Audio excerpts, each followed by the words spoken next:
Welcome everyone to our webinar. We'll get started in just another couple of minutes. Folks are still coming in, and we'll see you in just about 60 seconds. All right. Well, welcome everyone.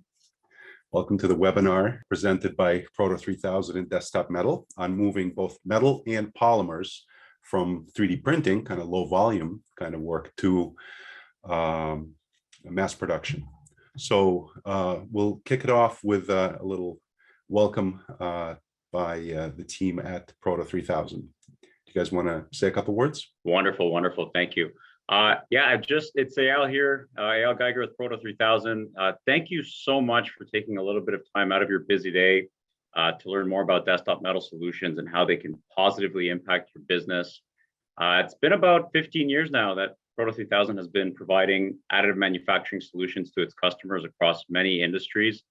And now we're enabling our customers to go to AM 2.0, where the additive equipment being utilized for rapid prototyping can also be utilized for low and mass production. So we're very excited about that. We're very excited to share the presentation with you.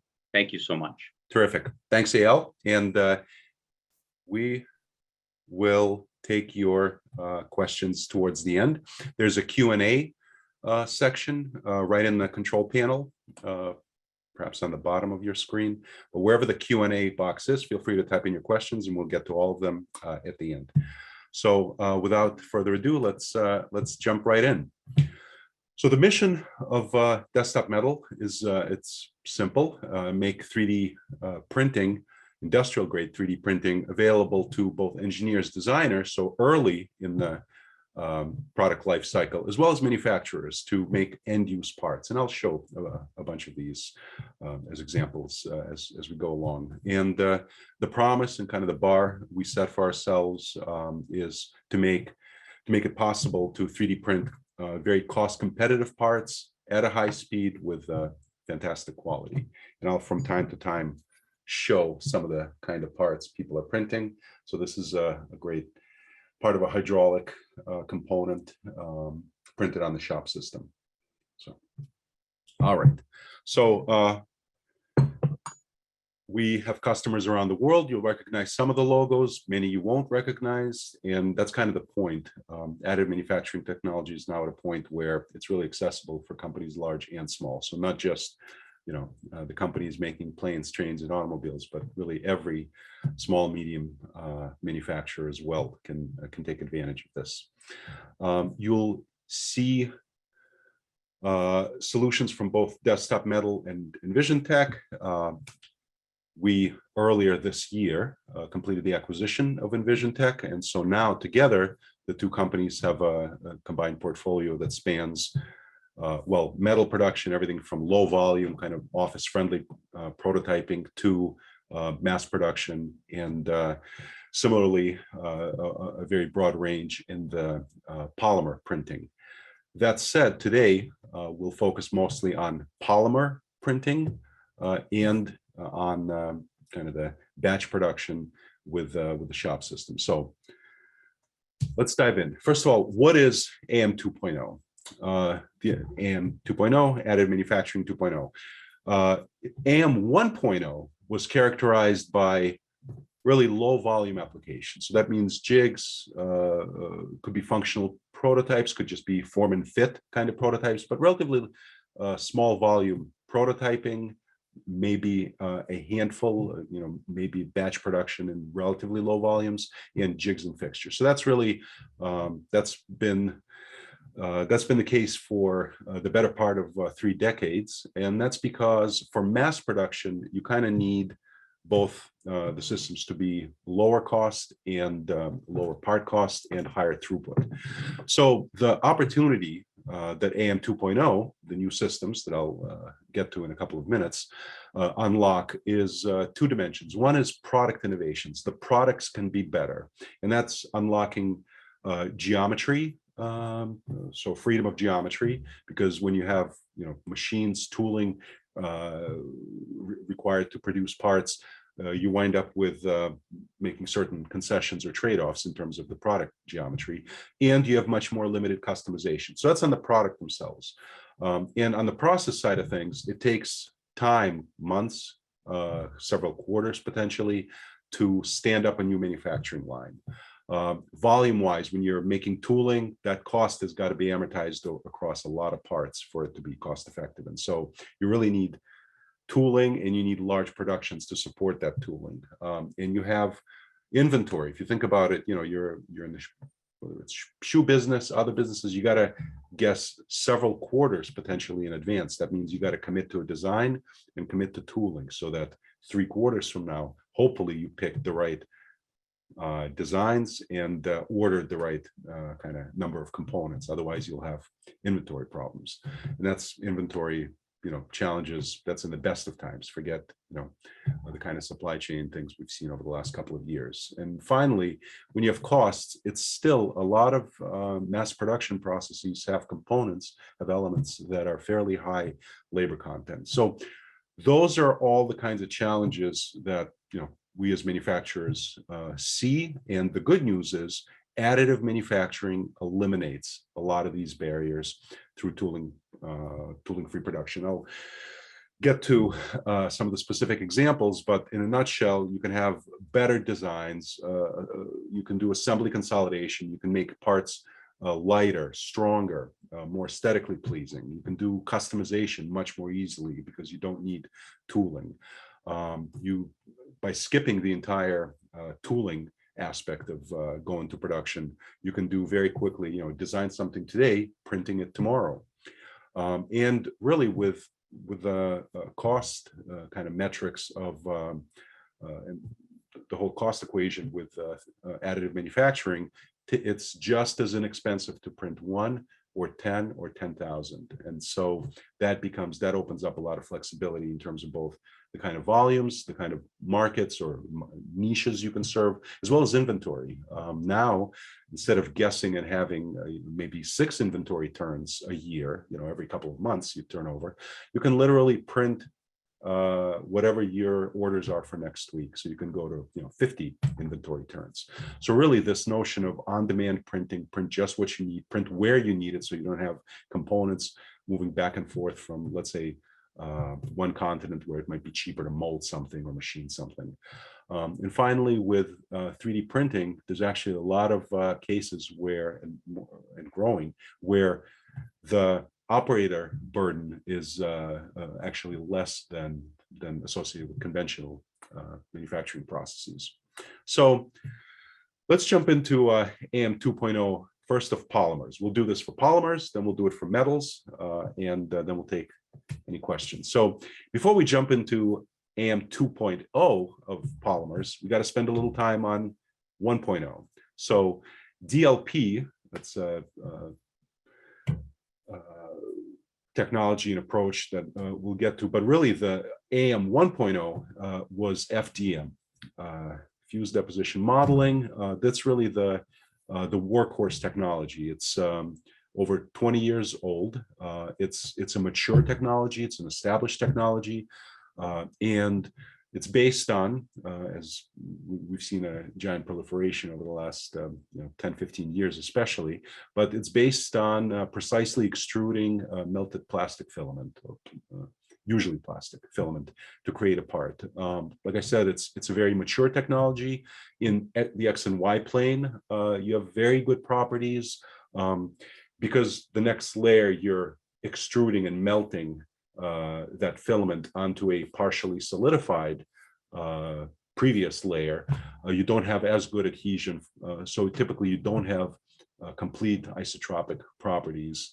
You often have, they're both weaker and more brittle in Z, but in X and Y you do have great material properties. And really this has been the workhorse technology. There's many, depending on where you draw the line in terms of industrial versus consumer printers, there's certainly tens of thousands of manufacturers have the industrial printers, and there's of course many more kind of consumer grade. But this has really been limited to AM 1.0 primarily because of the productivity of these printers relative to conventional manufacturing methods. So the key differences with the emergence of DLP technology is that you can have surface finish that's 10 times smoother than FDM. So now you have surface finish that can rival injection molded surface finish. You can have feature detail, the resolution, the accuracy over 10 times because you're better than FDM. So again, you're not constrained by either the relatively thick layer or by the width of an extruder. It's much more tied to the resolution of increasingly better projectors. Again, we'll get to that in just a couple more slides. A key thing is productivity. You can now print with DLP 100 times faster, 100 times faster than FDM. That's really what you need to be able to kind of rival, to do mass production and rival, mass production methods like injection molding or machining. And there's now, this is a change, 5 years ago, 10 years ago, this was not the case. There's now a sufficiently broad material library available for DLP printers so that you can have all the things that you might do injection molding of urethane, molding techniques, you can now 3D print. And finally, because it's a fundamentally different process than FDM, with DLP you have, they're equally strong in Z as they are in X and Y because it's a chemical bond during the polymer activation process. So let's jump right into what is the technology. So DLP, this is DLP printing. It's enabled by a DLP chip. So this is a precision chip, invented originally by Texas Instruments. It's got millions of microscopic mirrors that, depending on what you're projecting onto it, the mirrors reflect light in one direction or another, so they can essentially, with the right optical scheme, you can project and you can control whether each mirror corresponds to a pixel, and you can project an image where something is either dark or light. Obviously broadest application of these chips are in projection for displays, but EnvisionTech was the first company over 20 years ago that pioneered the use of this for 3D printing. So the way 3D printing with DLP, or digital light processing, I should have said what the acronym stood for.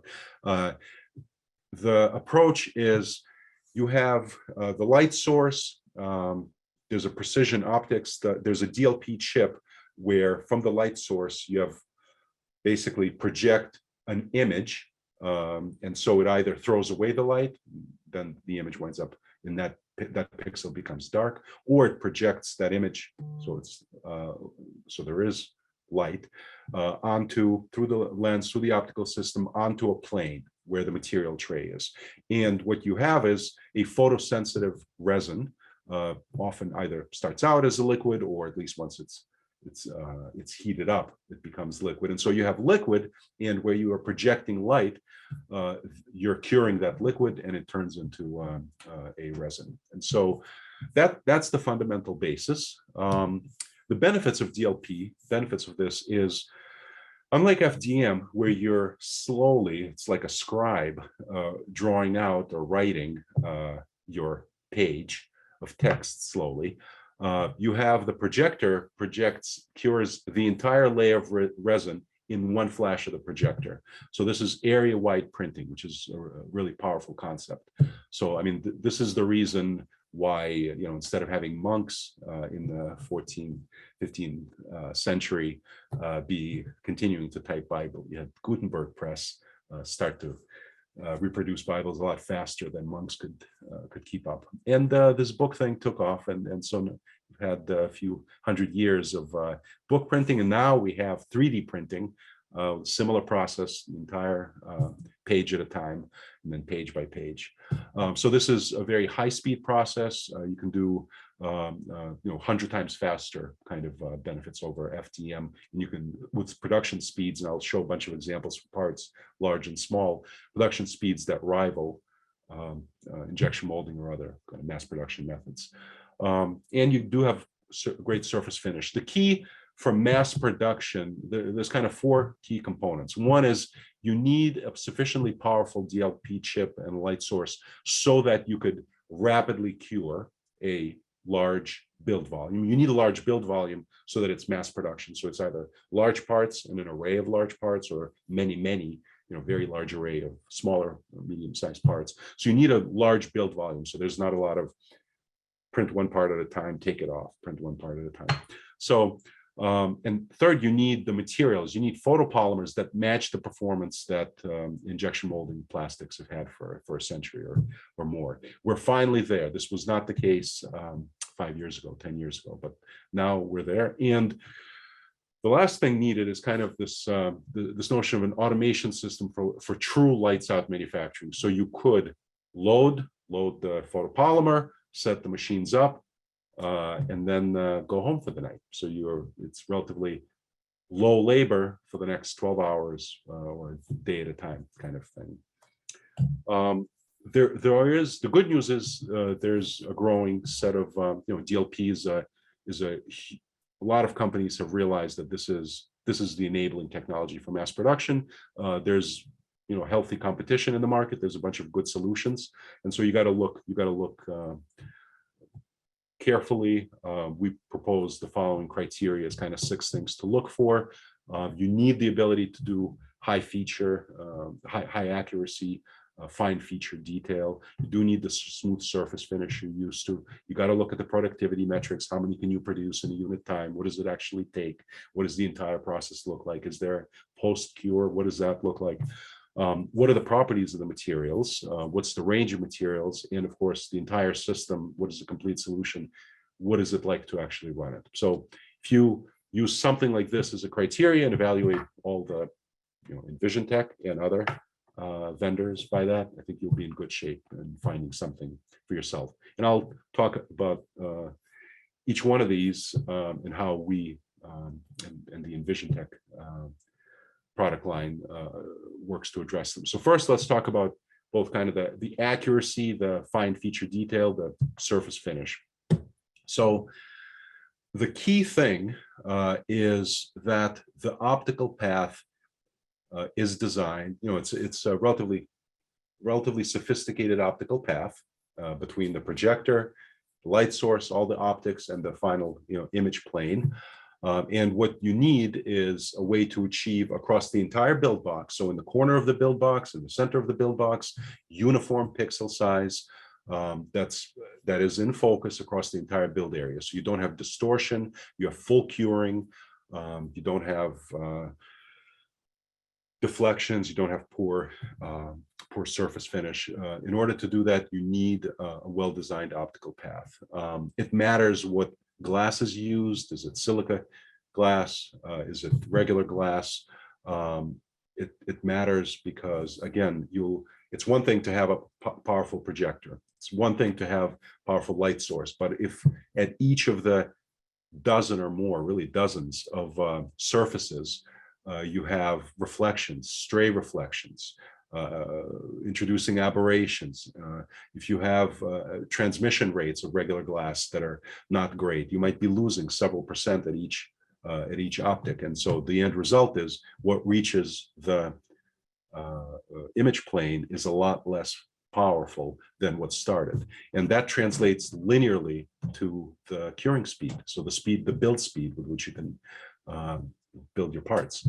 And so you care about the parts getting very, very focused and uniform projection onto the image plane, and you care about every single photon as much as possible getting to that image plane, because that translates to speed. The other thing is it matters what are the components used. There's different vendors use different wavelengths. There's certain benefits to using relatively short ultraviolet 385 nanometer wavelength. You get crisper detail, you get better absorption within the pixel to start off the polymerization reaction. So these are the details to look at once if you decide, okay, we want to mass produce parts, we want to produce volume. And there are wide differences between different DLP chips. Some have a contrast ratio that's twice as good as others. And so, the angle, how much does the mirror deflect? Is it 6 degrees? Is it 12 degrees? these are things you, to some extent, have to look into when choosing a solution. And finally, the ability to do this in a way that's uniform, so you can print flat parts. That's a key too. Some of these things we won't go into a lot of detail on this webinar because we're covering a lot of ground, but these are all bullets that if you start looking, you'll understand why this matters. So previous one was about fine feature detail and accuracy. Surface finish. Surface finish is related, but it's a different thing. You need great surface finish, certainly if you're comparing, printed parts with injection molded parts. With the FDM parts, you could have a surface roughness, average surface roughness of maybe 5 microns, but it's typically 5 to 10, and in Z it could even be 15 micron, just because of the individual layers and the stairs at each layer. You might have a 5, 10, 15 micron average surface roughness. With DLP technology, you can achieve an order of magnitude better. You can have less than a micron. You can have a few hundred nanometer kind of surface finish, which starts to rival and sometimes exceed that of injection molded plastics. So there's a lot of sweat and good science and engineering that goes into how do you achieve this kind of basic surface finish. I'll mention a couple of techniques. I won't go into a lot of depth in them in this webinar.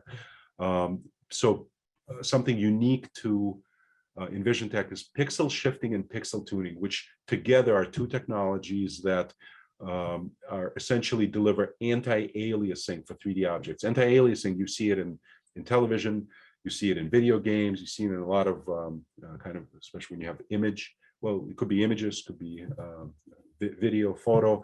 Anti-aliasing is a way to smooth, typically in 2D. Well, a similar thing can be done in 3D, so that instead of jagged stair steps that you might have in one place, you have a 0, and in another place you have a 1. So in other words, you'll have material, you won't have material. There are ways through anti-aliasing to avoid this abrupt transition by doing some magic stuff at the projection level. The wavelength matters. If you have 385 nanometer, for example, versus 405 or other wavelengths, the light stays within the voxel that it's being projected into, doesn't leak as much, it cures better, so it's a more precise pen with which to draw your part. And so these capabilities translate to parts that here's going to be, I'll show a bunch of parts of various sizes where they're just remarkable detailed surface finish, make consumer grade parts. Parts for automotive applications, really a lot of different parts, different sizes, where the surface finish, the accuracy rival that of injection molding. Details matter. Here's some examples from relatively small components or very precise components, whether they're small figurines, could be connectors. In this case, in my hand, you see a connector it's actually so fine, so precise, cannot be injection molded. And so that's a great example of 3D printing actually being able to produce parts you couldn't produce in other ways. So this is a close-up of a ring. You'd never FDM print something that you're going to actually cast if it's a fine piece. If you're printing some big part for an automotive thing, that's one thing. But if you're doing jewelry or things that require precision, you use DLP to print the wax model. And so, excuse me, again, the details, parts large and small. Here's examples of nasopharyngeal swabs that 3D printing industry actually came together to help out with the pandemic. There was a dramatic shortage of these last year, and then on just a few printers, millions were printed. And so this is a great example of parts that cannot be injection molded. Here they can be 3D printed relatively with no tooling, no delays. So that's on kind of the feature, detail, surface finish. Now let's talk a little bit about productivity, the rate at which you can actually produce parts. And there's really three key scenarios where we see manufacturers turning to 3D printing. One is when you have parts that inherently require customization. So it could be hearing aids or connectors. It could be unique individual seals. It could be maybe glass frames based on a facial scans. Could be shoe soles. Maybe somebody's steps gets a very unique kind of pattern weight distribution on their foot, and then you can imagine a lattice getting designed that's perfect for that foot. And so mass customization is one key use case. Second scenario is when you have a geometry that's fundamentally, it might be impossible to mold. You might have organic shape, you might be, it could be several components that are normally injection molded, but you can create one component, consolidate the assembly. Could be parts that have zero draft angle instead of 5 or 7 degrees. Could be things with undercuts where you'd need to either have some moving parts within the mold or do some post machining. So it could be a impossible or complex geometry to mold. And the third is there's a lot of cases, more and more of them every day, where the production volume might be too small to invest in tooling. And it might be this combination of if you're making several hundred models of an airplane, you're not going to make several thousand, but you might make several hundred, and so that's a great example. But it doesn't have to be just cases where you need just several hundred of something. It just might be things that are a combination of there's variance, there's different design iterations, and you might do a pilot run of 500 now, 5,000 next month, maybe 20,000 the following quarter. You want to have this flexibility. So the production volume, so that you don't have to commit to a tool. It's actually a growing scenario. It's not just a really low volume. It's going up and up. So, and the beauty with area-wide printing is when you have a part, so let's say this part takes 29 minutes on a DLP printer. A whole bunch of these parts also takes 29 minutes. And so that's the beauty of your 3D printing press. An FDM printer would take 46 times as long to print that part. And so we see that time and again. Here's an example of that connector. You can imagine a lot of different configurations of a connector. And so you might have different sketches that define the patterns, a lot of different variants. And so being able to print them on demand instead of stock a lot is a big win. So same thing with lattice structures. In this case, could be consumer products, could be cushions, could be shoes, testing various materials, testing various designs. Pretty straightforward. So if you have parts that it may make sense to 3D print, and you're considering DLP as an alternative, some of the questions to ask are, what's the projector power? That's one way to compare, because that's a starting point. And then what's the efficiency of the optical train? Two printers that have the same power projector and light source, but with a less efficient optical train will translate into a slower build box. The other thing to ask is, well, what's the big build volume? How big a part can I build, and how many of these parts can I build? How long does each layer take? And this is often material dependent. And so these are all questions to ask so that you know how many you can print in a day, in a week, etc. So the things that matter is kind of a checklist. We talked about the optical train. We talked about the importance of the projector power. And the more a part, the more projection, the more power you project, the more polymerized will the polymer become, and the less kind of curing and post-processing will be needed once it comes out of the printer. That matters. There's some printers out there, takes 9 hours to cure in an oven. They come out just 20% cured. just enough to kind of define the shape, but then you still need 9 hours in an oven. These details matter. No, they matter once you start making volumes. If you're making 1 or 5 or 10 of something, not a huge deal. But here, when you got literally an assembly line, these details matter. So for build volumes, depending on whether you're large parts, small parts, different printers, you don't just need the giant, the monster that I'll be sharing, the Extreme 8K. Small printers could do this. So here's a few quick examples. This is a relatively small part on an on-off button on a vacuum cleaner. On the D4K, the smallest printer from the EnvisionTEC, you can make a couple thousand a week. And on the Extreme 8K, that goes all the way up to almost 50,000 in a week. So in other words, couple million per year. So depending on your volumes, it's very practical. Instead of investing in and committing to a mold, committing to a design, just 3D printing parts. Here's some larger parts. There's a vacuum adapter. You can make a few dozen on the smallest printer. You can make hundreds on the P4K. Or of course, if you want to go to town and make over 1,000 a week, you can do that on the 8K.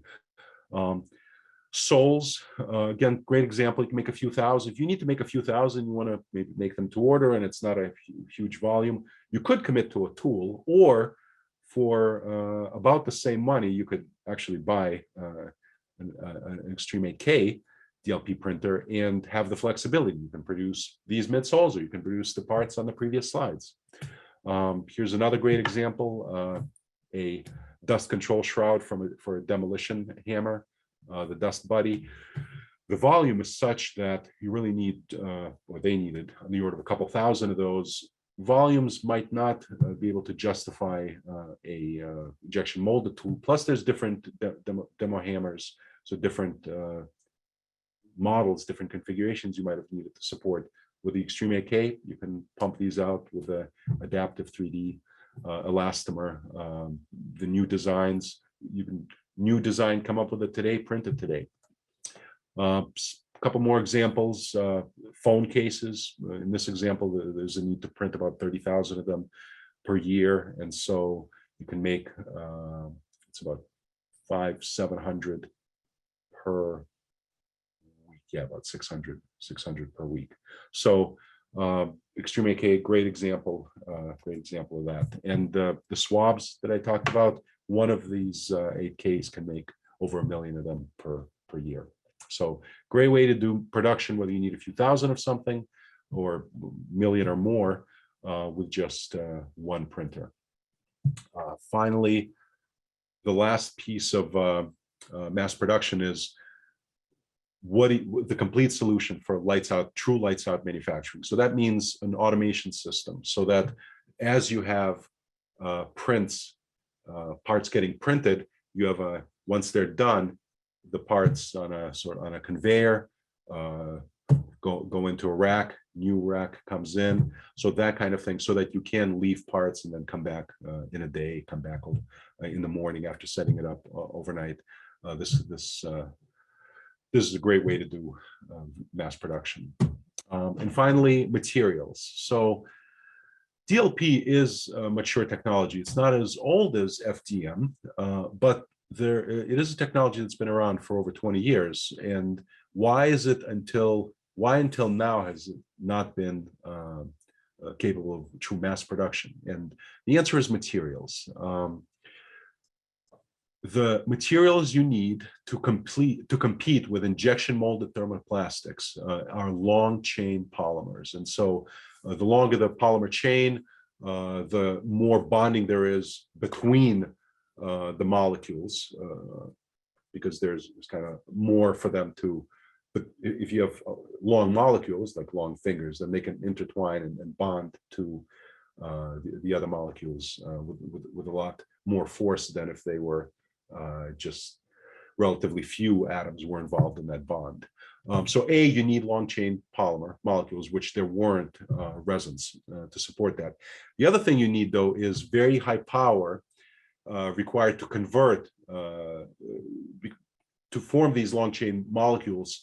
You need very high power to get the polymerization to happen. And so that means you need a very high projector, and you need powerful light sources. So you need the resolution, you need the projector power, and you need a large enough build box so that you can spread that energy across a lot of different, a lot of parts. And so collectively, advancements in materials have been made, advancements in the systems, and so now this is a reality. So now, from EnvisionTech, there's a giant library across all the key families of, hard plastics, high temperature plastics, elastomers. We won't go into detail here, but suffice it to say, whether you need, fire retardant applications, you have biocompatible applications, you need, very resilient elastomers that you can deform 400% before they tear. You need polymers that can withstand under the hood of a car, or even more, a couple 100 degrees Celsius. That is available, and so there's a great body of it's an open, great body of great library set. It's an open platform, so we work with the leading materials vendors. So this is DLP is here, and so what I'll mention is you have turnkey solutions all the way from desktop solutions where you can make very precise parts, some small parts, all the way up to standalone solutions with a P4K, the Extreme 8K. I'll spend just a minute on the Extreme 8K, and by the way, we'll distribute these slides afterwards. But the Extreme 8K, it is the world's largest high-speed DLP printer. It's really made for mass production. I won't go into a lot of the specs here, but it makes a lot of remarkable parts. And relative to the competition, if you're looking at great solutions, let's say from carbon, there's no need to lease or rent. This is something like 20% of the 3-year subscription price, and it's 50% larger build box. And if you're comparing, let's say, with multi-jet fusion, which is almost as fast a printer from HP, great printer, but this is both a lower cost printer and it's a larger build box, so you can print more parts and a much larger material library, and with the better surface finishes. We talked about DLP versus either binder jetting or FDM. So this is a system designed for 24/7 lights out manufacturing. It's got the largest build envelope, powerful projector, so you can polymerize a giant array of parts very quickly. So that's our line, and it's widely used in the medical, in the professional sectors, in industrial, so a lot of different applications. So with that, that's polymers. Next, let's spend just a couple minutes on metals. So the mass production technique that's now available, now widely available, and is robust enough, is binder jetting. So binder jetting, this is essentially you take powder, spread a thin layer of powder, and selectively apply a binder, just like you would print a page with an inkjet printer. Instead of spreading ink, you spread the binder selectively. And so again, this is like a 3D printing press, and then you spread powder and print the next layer. Binder jetting is a key technology for mass production. This has really emerged as the way to mass produce parts. There's a lot of different metal. There's powder bed fusion, a few different ways to print metal, but really binder jetting is emerging as the way to do mass production, because you can do high throughput kind of work. You can use low cost powders. The economics, you can make near net shaped parts. The powder you don't use, you can reuse, recycle into the next build. So for all these reasons, it's winning. And so we have shop system. Proto 3000 is the company to call for it. This is it's a turnkey system for batch production of dense ready-made parts. I'll show a bunch of these parts. And you wheel it into your shop, pull it somewhere between the CNC machine and maybe your lathe or your drill press, and it's just as accessible in terms of what it takes to set up and run as the other equipment in your shop. We would, if you're going to look at a binder jetting solution, we'd recommend you consider how turnkey is it? Are there a lot of knobs to turn and to learn to adjust? What's the speed? What's the throughput? What's the resolution? How many parts ultimately of the kind of parts I want to print? How many can I make in a day, in a week? What do I get for material properties? The three basic steps are: you print the parts, you then excavate, you depowder them so that only the parts that are bound by the binder remain. The other powder can be recycled into the next build, and then the parts, as they're excavated from the furnace. So let's say here's a component. We can do larger parts. Those parts are then sintered in a furnace, and so what you wind up with are near net shaped parts. Think of it as like a fine casting, and so we're shooting for better than 1%. With some approaches, you can dial in sometimes something even better than that. But the idea is you get a near net shaped part. It's fully dense. So, for example, here's a part from a customer I'll mention in a couple minutes. This is PGV oil tools. So this is for a downhole tool. Here's the part cut in half. And so it's fully dense, over 99% dense, with great material properties. And if it fits in the palm of your hand, it might be a good candidate. Great way to avoid tooling. So if you think about traditional manufacturing, when you have machining or casting, powder metallurgy, easily takes months to set up a new production line. And there's significant tooling costs, non-recurring engineering costs. And there might be setup costs. If it's machining, it might be custom machining. So there's steps involved. And so as a result, you might make design sacrifices, design trade-offs, less iteration of the design. And you're going to do all this work if the volumes justify them. Well, what if you just need to make 100 or 1,000? Eventually you'll make 50,000, but it's really, when you have tooling, these are giant costs to amortize. And so with binder jetting, whether you want to make 100 or 1,000 or 10,000 or 1,000,000 this year, you can do that. No tooling, no setups. And by the way, the design changes, no problem. Start printing it that day. So here's a bunch of examples. I think that bracket is something similar to that bracket I'm holding. A few other parts. Let's see. Here's that bearing housing. So let's jump right into examples from the field. So there's now dozens, actually more than dozens. There's hundreds of customers worldwide of our various metal systems, and these are just some of the recent sales from the past few months of the shop system. And I'll mention just two of them. And the reason I'll mention two is because they're kind of two good extremes of what people are printing. So one is EAC. I'm not going to do this justice in French, but ornement métallique. So it's metallic ornaments. So they make very precise components, some of which I happen to have an awesome kit from. So I'll hold up a couple of these. But these are small precision parts.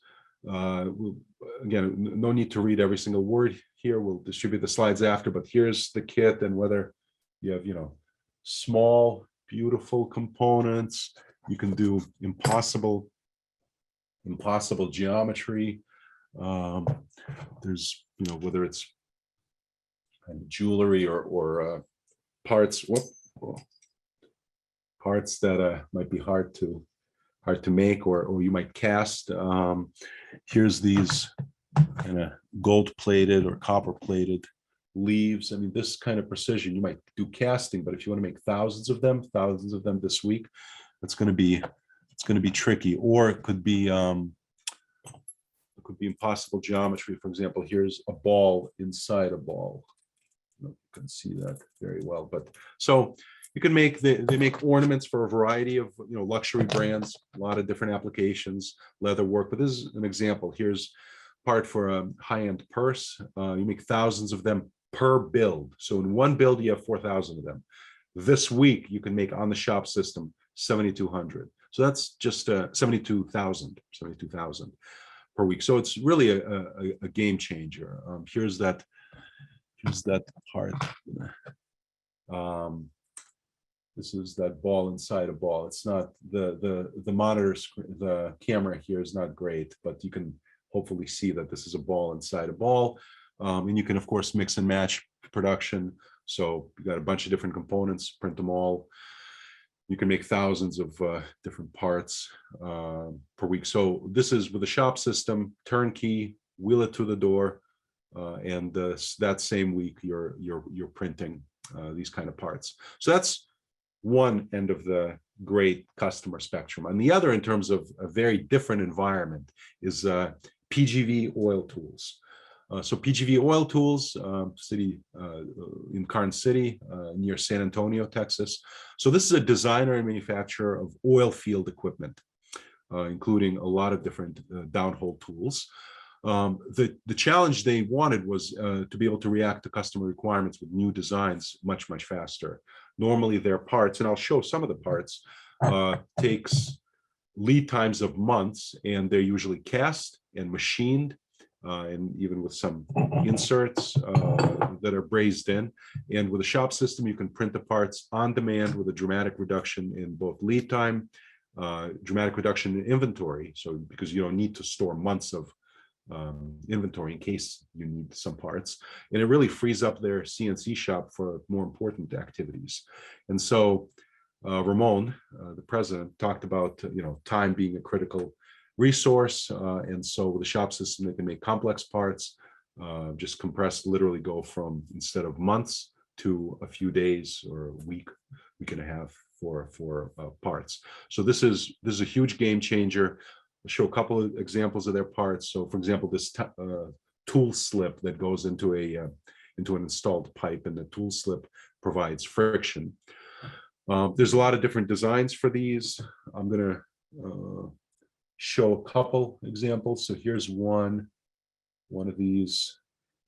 Here's that part I'm showing. By the way, you'll notice there's inserts. The inserts are, at least in this example, they're actually brazed in, but it turns out you can, during the sintering process, insert them in, and because there's a well understood amount of shrinkage, the insert could just be grabbed on. So it really, not only do you not need to do post machining or wait potentially months to receive the parts in the first place, you can actually consolidate a lot of the post-processing and assembly steps. So here's some more examples of the parts right off the shop system. So these parts go into very demanding environments. These are being used in the field. We will soon be releasing a video of awesome killer case study of how the shop system and binder jetting really has transformed this business. So with that, the bottom line is additive manufacturing 2.0, so mass production, is here. And now you have, both for polymers and metals, part costs, throughput, accuracy, surface finish, and material properties finally rivaling what you've been expecting from and achieving from conventional manufacturing methods like machining or casting. Mass production is a reality, or injection molding in the previous example. Mass production is a reality, and so we invite you to explore with us and Proto 3000 your applications today.